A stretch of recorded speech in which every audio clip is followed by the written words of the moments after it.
దేవి అమ్మమ్మ కథలకు స్వాగతం అండి. ఎలా ఉన్నారండి? అందరూ బాగున్నారు కదా?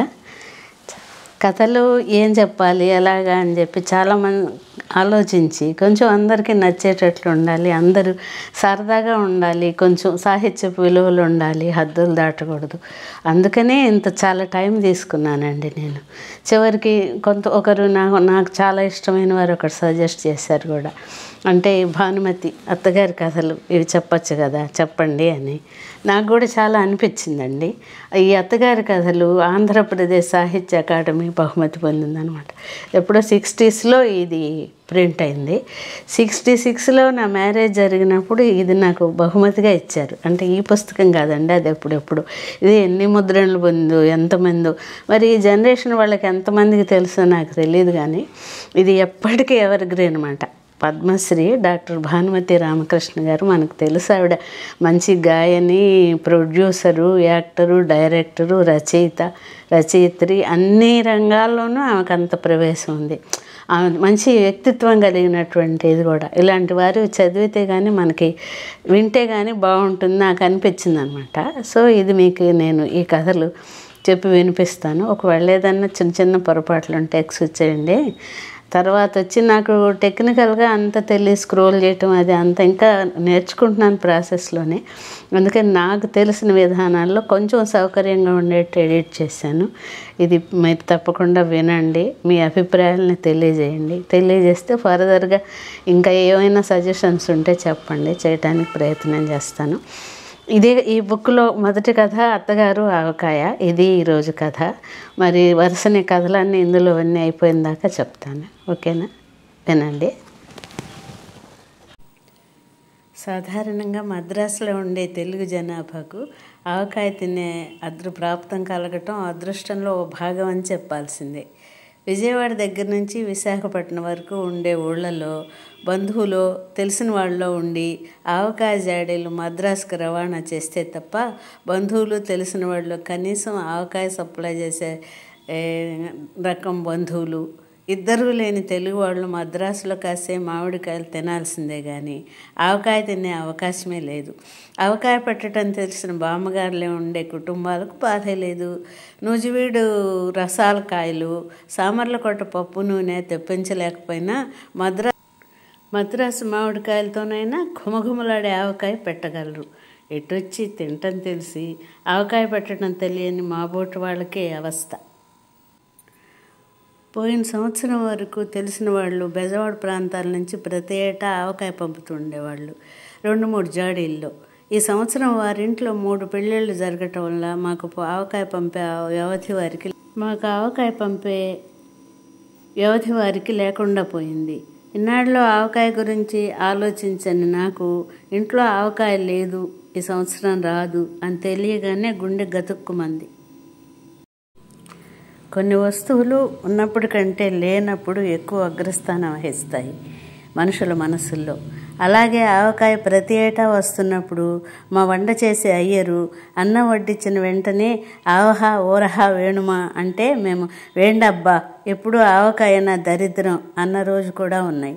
ఆవకాయ ఉన్నప్పుడు మా వంట అయ్యరు పచ్చళ్ళు చేయడానికి బద్దకిచ్చేవాడు. ఈ సంవత్సరం ఆవకాయ లేకపోయేసరికి మా వంట అయ్యరు చేసే వంటలోని లోపాలన్నీ ఒక్కొక్కటే బయటపడటం మొదలెట్టాయి. ఈ సంవత్సరం వంట అయ్యరు ఏం చేస్తే అది తిని నోరు మూసుకుని ఊరుకోవాలి కాబోలని అనుకున్నప్పుడంతా ఆవకాయ కోసం నోరు ఊరటం మొదలుపెట్టింది. ఆవకాయ కోసం మా ఇంటికి మా వారి మిత్రులు కొందరు కుటుంబాలతో సహా భోజనానికి వచ్చేవారు అప్పుడప్పుడు. ఆహా, ఎన్నాళ్ళకు తినగలుగుతున్నామండి మన దేశపు ఆవకాయ అని వాళ్ళంతా లొట్టలు వేసుకొని తింటుంటే మేము చాలా నిర్లక్ష్యంగా ఆవకాయకి ఏం భాగ్యం అండి, మాకు ప్రతి ఏటా వస్తుంది ఆవకాయ అని అనేవాళ్ళం గర్వంగా. ఆ వచ్చిన వాళ్ళందరూ అందరూ సగం జాడి తినేసి సగం జాడి ఇంటికి పట్టుకు వెళ్ళేవాళ్ళు తలా కాస్త. అయినా అంత ఆవకాయ పట్టుకెళ్ళిపోయారే, ఈ సంవత్సరం మన ఇంటికి చాలుతుందో లేదో అని నేను అనుకుంటూ ఉంటే చాలకపోతే పోనిస్తూ ఎంత అని తింటాం ఆవకాయ, నాకు వద్దనే వద్దు, నీకు కావాలంటే మిగిలిన ఆవకాయ దాచిపెట్టి తింటూ ఉండు అన్నారు మావారు ఎగతాళిగా. అలాంటి మావారు ఈ సంవత్సరం ఆవకాయ ఇంట్లో లేదని తెలిసిన తర్వాత దాన్ని ఏమన్నది కూడా మర్చిపోయి అయ్యర్గాడు చేసి పచ్చళ్ళు తినడం చాలా కష్టం, ఆవకాయ ఉంటే బాగుండేది అనటం మొదలుపెట్టారు. మా అత్తగారు మడిలో ఉంచిన నిమ్మకాయ ఊరగాయ తప్ప ఇంట్లో వేరే ఏ ఊరగాయ లేదు. మా అత్తగారు కారం లేని నిమ్మకాయ ఊరగాయ తింటుంది, మాకు సహించదు. అదే మడితో మూల దాచిన బూజు పట్టిన నిమ్మకాయ జాడిని ఎవరు ముట్టుకోకపోవటానికి కారణం. మా వారు ఒకరోజు మధ్యాహ్నం భోజనం చేస్తుండగా కొడుకు ఆవకాయ లేదని పలవరిస్తున్నాడే అని ఎంతో ప్రేమగా మడి నిమ్మకాయ ఊరగాయ తెచ్చి కొడుకు కంచంలో వడ్డించారు మా అత్తగారు. కొడుకు ఆ నిమ్మకాయ ఊరగాయని ముట్టుకోకపోగా కంచంలోంచి తీసి కింద పడేశారు. మా అత్తగారు చూడలేదు, కానీ పాపం చూస్తే చాలా నొచ్చుకునేదే. తర్వాత నన్ను అడిగింది, అబ్బాయి ఊరగాయ ఎట్లా ఉందన్నాడు అని. చాలా బాగుందన్నారు, కానీ ఆవకాయ ఊరగాయ ఉంటేనే ఆయనకి ఎక్కువ ఇష్టం. ఈ సంవత్సరం ఆవకాయ రాలేదే, ఏం చేయటం, ఎవరిని అడగటం అన్న దిగులు పట్టుకుంది అన్నాను. నేను పెట్టిస్తానుండు ఆవకాయ అన్నారు మా అత్తగారు దర్జాగా కూర్చుంటూ. నా ప్రాణం లేచి వచ్చినట్లయింది. అంతకంటేనా, మీరు కనుక ఆవకాయ పెడితే ఇంకా మనకు ఆవకాయ లేదన్న లోటు ఉండదు ఈ సంవత్సరం అన్నాను సంతోషంగా. నీదంతా చాదస్తమే మరీను. ఏ సంవత్సరమైనా మన ఇంట్లో పెట్టుకోవచ్చు ఆవకాయ. ఏం బ్రహ్మ విద్య అంటాను, నిమ్మకాయంతో ఆవకాయ అంతే అన్నారు తేలిగ్గా మా అత్తగారు. అంతే అంతే అన్నాను. ఆవిడేమన్నదో అర్థం కాక నేను. కానీ నాకు సందేహం కలిగింది. మా అత్తగారు పుట్టిల్లు చెంగల్పట్టు, మెట్టినిల్లు నంద్యాల. ఆవకాయకు మా అత్తగారికి ఎలాంటి సంబంధం ఉంటుందా అని చాలాసేపు ఆలోచించాను. అడుగుదాం అనుకున్నాను, మళ్ళీ ఆక్షేపిస్తుంది అనుకొని ఊరుకున్నాను. అయితే ఏమేమి వస్తువులు కావాల్సి ఉంటాయి ఆవకాయ వేయటానికి అని అడిగాను. తెల్ల కాగితం పెన్సిల్ చేత పుచ్చుకొని ఆవిడగారు గుమాస్తాలాగా. వెంటనే మా అత్తగారు కాలు మీద కాలు, మూతి మీద వేలు వేసుకుని ఒక క్షణం ఆలోచించారు. మామిడికాయలు కావాలిగా అన్నాను, అత్తగారి ఆలోచనలకు అంతరాయం కలిగిస్తూ. అబ్బే ఎందుకు అన్నారు అలక్ష్యంగా చప్పరిస్తూ. నేను తెల్లబోయి ఆమెకేసి చూశాను. 15 ఎకరాల మామిడి తోటలో మనం ఉంటూ లక్షణంగా కాసే మామిడి చెట్లు పెట్టుకుని ఇంకా కాయలు ఎందుకే మనకు అన్నారు చిరునవ్వులు ఒలకపోస్తూ. అయితే మన తోటలోని పళ్ళకాయలే వేస్తానంటారా ఆవకాయ అన్నాను. ఓ భేషుగ్గా వేయచ్చు. ఆవకాయకు కావాల్సింది మామిడికాయేగా. ఏ కాయ అయితేనే. మన తోటలో దక్షిణ వైపు ఉన్న చెట్లన్నీ భేషైన కాయలు కాస్తాయి. పటమటి వైపు చెట్లు ఎంత కండగల కాయలు అనుకున్నావు. పోయిన సంవత్సరం తోట అంతా విరగగాసే కాయలు. మన 400 ఎక్కువ చెప్పి కౌలుకి ఇవ్వవే అంటే విన్నావు కాదు. వాడికి ఎంత లాభం వచ్చిందో తెలుసా? మన తోటవాడు చెప్పాడు. ఈ సంవత్సరం అంతే, వాడికి ఇంకా లాభం వస్తుంది. అట్లా కాసింది తోటంతా. పోనీలేండి, ఏటా కౌలు తీసుకునేవాడు 4 డబ్బు సంపాదించుకొనివ్వండి, పై సంవత్సరం అడగచ్చు ఎక్కువ డబ్బు అన్నాను. ఇస్తాడు, మళ్ళీ ఏ నష్టమో వచ్చిందంటాడు. అందుకే ఇప్పుడు ఆవకాయ పెట్టబోతున్నానుగా, 5,000 కాయలు అడిగి పుచ్చుకుంటే సరి అన్నారు మా అత్తగారు దిట్టంగా బాసి పట్టు వేసి కూర్చుంటూ. అయితే 5,000 కాయలు ఆవకాయ పెడతానంటారా అన్నాను ఆశ్చర్యంగా. కాకపోతే మీ చెల్లెళ్ళకు ఇంకా తెలిసిన వాళ్ళకు పంపాల్సి ఉంటుందిగా. కొద్దిగా పెడితే ఏం చాలుతుంది మన ఇంటికి. వాడిని మటుకు 5,000 కాయలు అడగాల్సిందే. డబ్బు తక్కువ ఇచ్చి కాయలు ఇవ్వకపోతే ఎట్లా అన్నారు కౌలువాడి మీద కత్తి కట్టిన మా అత్తగారు. 5,000 కాయలు వాడు ఇవ్వడేమో. మామూలుగా వాడు ఇవ్వాల్సిన కాయలు 1000, నేను 500 కాయలు చాలన్నాను. ఎటు తిరిగి మనకు ఎవరో ఒకరు తెలిసిన వాళ్ళు రసాలు, బంగినపల్లి పండ్లు పంపుతూనే ఉండారుగా. ఇంకా మన తోటలోని పళ్ళన్నీ ఎవరు తింటారనే ఉద్దేశంతో తగ్గించి ఇమ్మన్నాను. మళ్ళీ ఇప్పుడు అన్ని కాయలు కావాలంటే ఏం బాగుంటుంది అన్నాను. నీదంతా చోద్యమే, నీవు అడగకపోతే నేను అడుగుతానుండు అన్నట్టు వాడి పేరేమిటి, జటాయువా జానకిరామా? నాకు పక్కన నవ్వు వచ్చింది. ముసలివాళ్ళందరికీ జటాయు అంటే ఎందుకు అంత అభిమానం అని వారి పేరు జటాయువు కాదు జానకిరాముడుగా దశరథుడు అన్నా నవ్వు ఆపుకుంటూ. ఏ అతిరథుడో, ఎవడి జ్ఞాపకం? వెంటనే వాడికి కబురు పంపి పిలిపించు. వాడి చేత 5,000 కాయలు కక్కిస్తాను. 15 ఎకరాల మామిడి తోట కౌలుకి తీసుకుని తక్కువ డబ్బులు ఇచ్చి దగా చేసేది కాకుండా మామూలుగా మనకిచ్చే మామిడికాయలు కూడా తక్కువకి ఇస్తే ఎట్లాగంట అన్నారు మా అత్తగారు పాయింట్ దొరికిన ప్లేడర్ గారికి. మళ్ళీ ఒక్క మామిడికాయతోనే ఆవకాయ కాదుగా, నూనె కావద్దు అన్నాను. ఎందుకు అన్నారు. అదేమిటి, ఆవకాయలో నూనె వేయరు అన్నాను ఆశ్చర్యపోతూ. వేస్తారు సరేనే, కొంచెం నూనె కొనటం ఎందుకంట? మనం తామరంచెలో పండిన నువ్వులు 8 బస్తాలు ఏమయ్యేట్టు? మన ఇంటికి సంవత్సరానికి 6 బస్తాలు నువ్వుల నూనె చాలు. ఆపై 2 బస్తాల నూనె వంటవాడు పొయ్యిలోనే పోస్తున్నాడు. నూనె మీరు ఆవకాయలో పోస్తానంటారా? అయితే 2 బస్తాల నువ్వుల నూనె 5,000 కాయలకు కావాలంటారు. అబ్బే ఎందుకే, 1000కి సేరు నూనె, 5,000కు 5 సేర్ల నూనె ఎక్కువ అన్నారు మా అత్తగారు. పప్పు నూనె కదూ అన్నాను. ఏం పప్పు? కందిపప్పు. ఎందుకే నీదంతా చాదస్తం, ఇంట్లో ఉండే నూనె చాలు. మొన్న ఆడించిన 5 సేర్ల నూనె అలాగే ఉందిగా, అసలు నూనె ఎక్కువ వేస్తే మాకు సహించదు అన్నారు మా అత్తగారు. ఆవకాయ అజాపజా తెలియని నేను మా అత్తగారు చెప్పినవన్నీ భక్తితో లిస్టు రాసుకోవటం మొదలుపెట్టాను. మధ్య మధ్య తలెత్తి తెలిసి తెలియని సందేహాలు ఒకవైపు నెడుతూ ఆవకాయ విషయంలో పూర్తిగా మా అత్తగారి మీద ఆధారపడదలుచుకున్నాను. మరి కారం అన్నాను. అది అంతే, మన చేలో పండిన మిరపకాయలు 5 బస్తాలు స్టోర్ రూమ్లో మూలుగుతున్నాయి. 1 బస్తా మాత్రం వాటికి బయట ఉంచాను. అయితే మిగతా 4 బస్తాల మిరపకాయల కారం 5,000 కాయలకు వేస్తానంటారా అన్నాను ఆశ్చర్యంగా. ఇంకా నయం, అయ్యో పిచ్చిపిల్ల అంటూ మా అత్తగారు తన ఏనుగు దంతాల వంటి 2 కూరలు బోసినోటితోనూ వెరగబడి నవ్వారు. మరి ఎంత కారం కావాలంటారు? కొట్టించాలిగా కారం అన్నాను. ఎందుకే నీదంతా సింగనాదం మరీను? కారం కొట్టించడం మా తాతల నాడే లేదు, ఇప్పుడెందుకే? మిషన్ చేయిస్తే సరి, 1 20 కాయలు చాలు, మాకు అసలు కారం సహించదన్నానుగా. మరి 20 కాయల కారం 5,000 మామిడికాయలకు చాలా అన్నాను ఉండబట్టలేక. చాలకేమొచ్చింది, ఉత్తరాది వాళ్ళలాగా అంతగా చాలకపోతే తర్వాత కాస్త వేసుకోవచ్చులే. మొన్న నేను నిమ్మకాయకు అసలు కారమే వేయలేదు, చూసావుగా, అయినా నాలుక చుర్రుమంటూనే ఉంది అన్నారు మా అత్తగారు. మధ్యాహ్నం మా వారు పారేసిన నిమ్మకాయ అదే కదా అనుకుని మనసులో నవ్వుకున్నాను. అయితే మరి ఆవపిండం అన్నాను.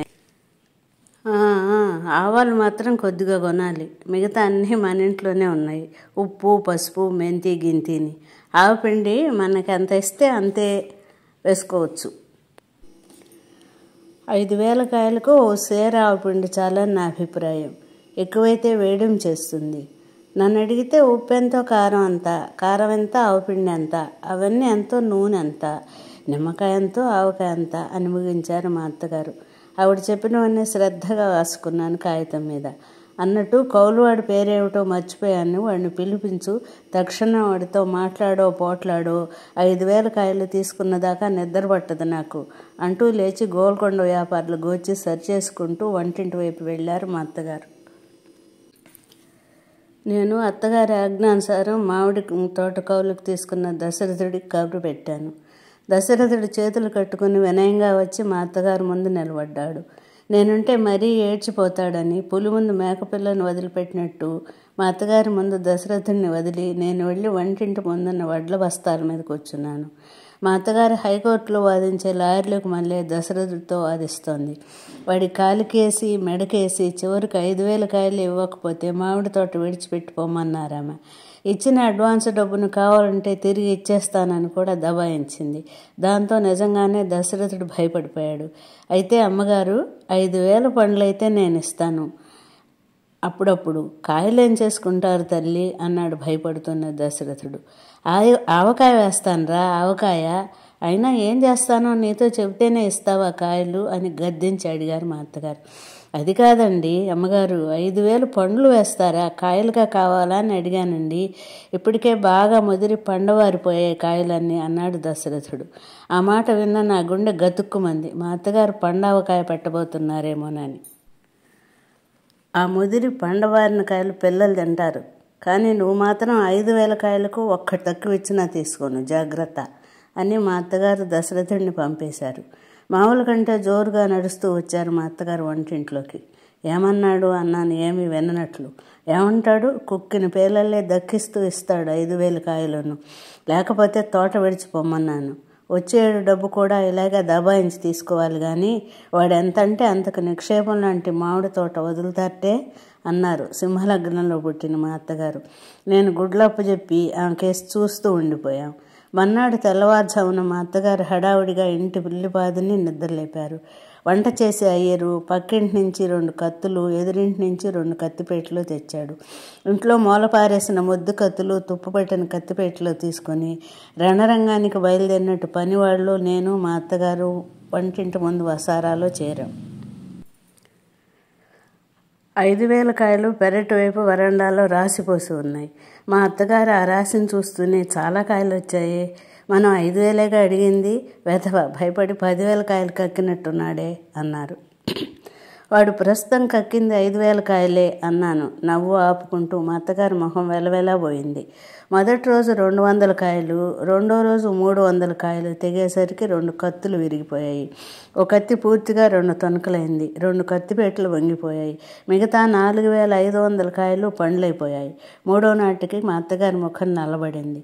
పోనీ ముందు 500 కాయలకు పిండి నూనె వేయండి అన్నాను. అప్పటికే ఆవకాయకు నీళ్లు వదిలేసాను సూరమంటూ. అంతే చెయ్యాలి, వెధవ పండబారిన కాయలిచ్చి దగా చేశాడు అన్నారు తప్పుకోవడానికి ప్రయత్నించే అత్తగారు. వాడేం దగా చేయలేదు, వాడు ముందే చెప్పాడు పండబారాయి కాయలన్నీ అని అన్నాను లోపల నుంచి వచ్చే కోపాన్నంతా దిగమింగుతూ.